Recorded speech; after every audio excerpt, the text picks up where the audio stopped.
Dallas County GOP Chair and retired Lieutenant Colonel Alan West, thank you so much, and welcome back to Eye on Politics. It's always a pleasure to be with you. And on this day, it is the 238th day that we remember the signing of our U.S. Constitution. So happy Constitution Day, Jack. Happy Constitution Day. So let me ask you, the Dallas County Republican Party, the Executive Committee, has now voted to pursue hand counting the ballots on election night only for the upcoming March 3rd primary. Correct. Why?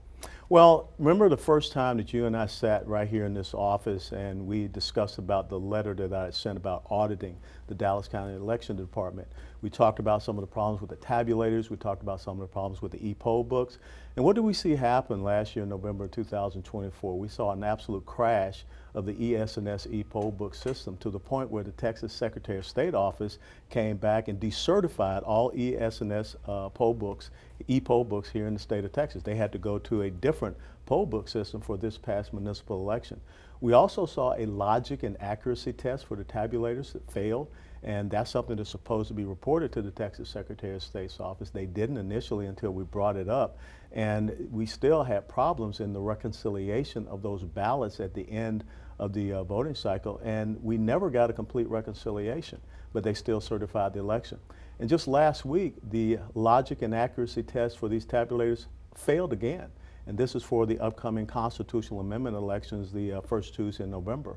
So I think that is a concern for the members of our executive committee when they consistently and continually see the failure of these systems, that if we have an opportunity to do something different, again, we can only do it on election day in the primary, let's try to do something different and let's see if we can go down a different path. Why did these tabulators fail? I haven't heard that, but why did they fail? How far off were they in this test? Like 47 precincts off. And I would say you go down and talk to Melissa Kuba, who is the interim election administrator right now. You know, we just voted to select Paul Adams to come down from Ohio to be the new election administrator. But we cannot continue to have these logic and accuracy tests fail on our tabulator systems, because that erodes the confidence that people have in our electoral process, which affects our representative democracy, which affects our constitutional republic. So if this goes through, because it's not 100% on your part just yet, right? Yes, we've got to sit down and we've got to reconcile. We've got to meet with the Dallas County Elections Department, and we want to meet with the new election administrator, Mr. Paul Adams, and we want to start putting some meat on these bones and seeing where we go. One of the great things that they just passed in the Texas legislature, a law that allows us to be able to combine some of these precincts. So even with the countywide voting, you have 450 some odd polling locations. We can actually have about 350, 360 polling locations on election day because of that state law. So let's go back to the hand counting process. When you look at studies, they show that hand counting is not as accurate, it costs a lot more, and it takes a lot more time. What do you say to that? I think that I remember as a kid growing up in Atlanta, Georgia, when they had hand count paper ballots. Before I went to bed, we knew exactly who won elections. For some odd reason, maybe our abilities have atrophied, but this was once upon a time the standard that we use, and I don't see why we can't seek to utilize this standard again. If we believe that these election systems that we have right now are accurate and you know, doing what is right and proper, and lots of times you don't get the results until the next morning. And so I think that it's a viable solution that we look at. And even if we could not be able to do this for election day, we could still look at doing hand counting of the ballots that come into the central accumulator system down in downtown, definitely for the absentee ballots, which have to have signature verification. The mail ballots. Absolutely. Not unsolicited mail ballots, but the regular absentee ballots that have to have signature verification. Well, Travis County did that the last time. They did it. And they did not have the money to actually do it countywide for election night.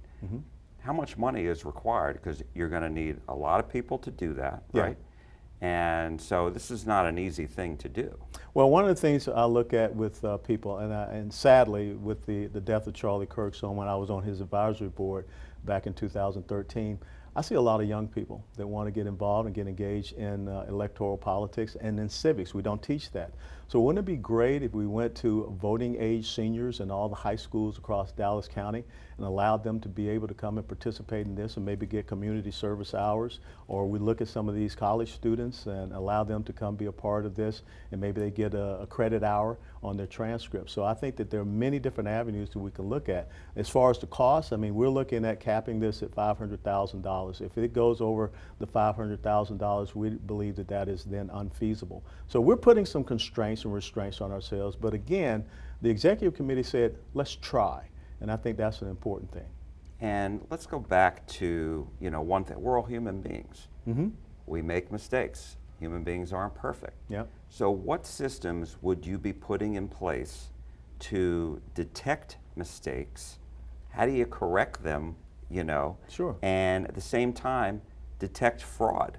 Because election fraud, obviously, integrity is still very big concerns. Well, I think you still have the people that are there that are counting. You have supervisors that are there. You have the cameras that are watching everything. So it is a transparent process. And the other thing that we voted on was to have the precinct-based voting. So you can do the tabulation and the counting of those ballots right there in the precincts, and you can have results that are being accumulated. And so I think, again, it's just the same as being in artillery, which I was in the Army for 22 years. Someone always comes back and they check the deflection and the quadrant elevation on that howitzer before you pull the lanyard to fire that projectile to go downrange. So you put in the system of checks and balances to make sure that we can do our best. But if you're just going to sit here and tell me that we don't have fraud, we don't have some problems, we don't have miscalculations, we don't have discrepancies with the computer systems that we have right now, I think every single one of us know that we do have that. And let's just look at an alternative. And would you, because I know state law requires some hand counting as an audit to the machine tabulations. Correct. In this situation, would you also be using machine tabulations as a comparison method, or no? No, there would not be any machine methods if we go straight on election day on the primary with the hand count, hand marked paper ballots. And would they be subject to an audit? Yes, of course you can audit. And the great thing is that you can audit it right there in the precinct. You don't have to worry about this whole thing about them being, transitioned down to the central count, and what happens in between that period when you put them in quote unquote sealed boxes and they get down to the central accumulator. You can know exactly right then and right there what the results are, and you can do that audit right there.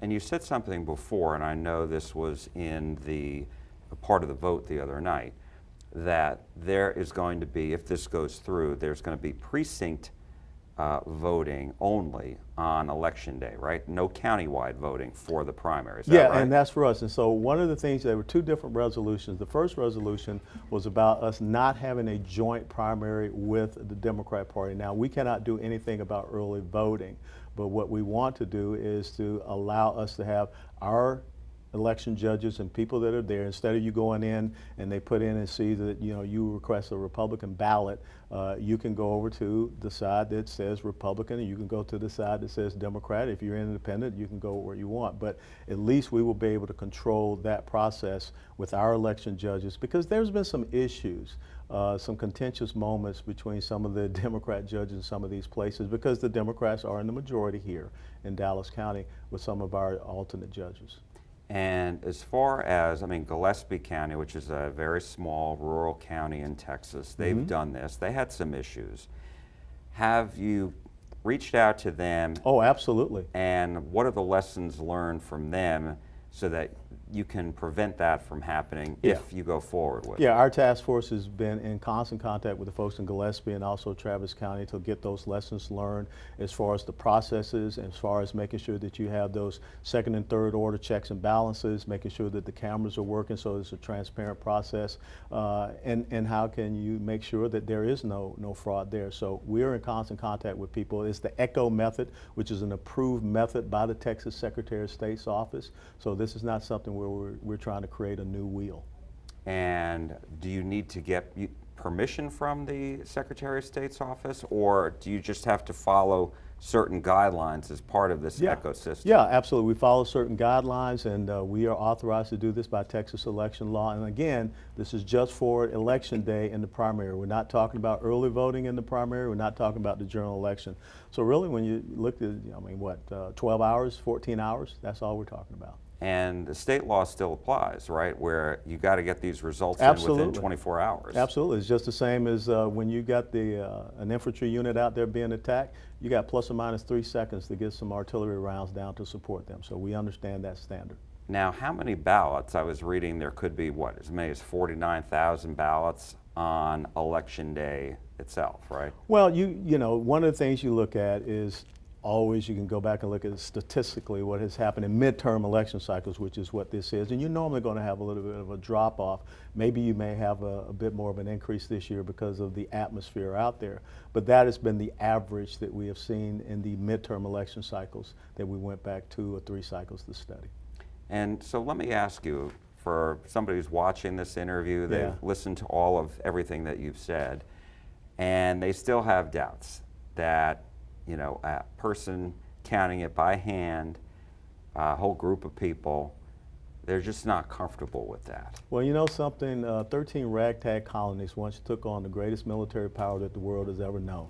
I'm sure there were people that had doubts. And here you and I are, Jack, 250 years some odd later. I'm sure there were a lot of doubts when they went in saying, how do we, fix the Articles of Confederation and create this new rule of law called the Constitution 238 years ago. I'm sure people had doubts, but guess what? They persevered, they pressed through it, and now look at this great United States of America.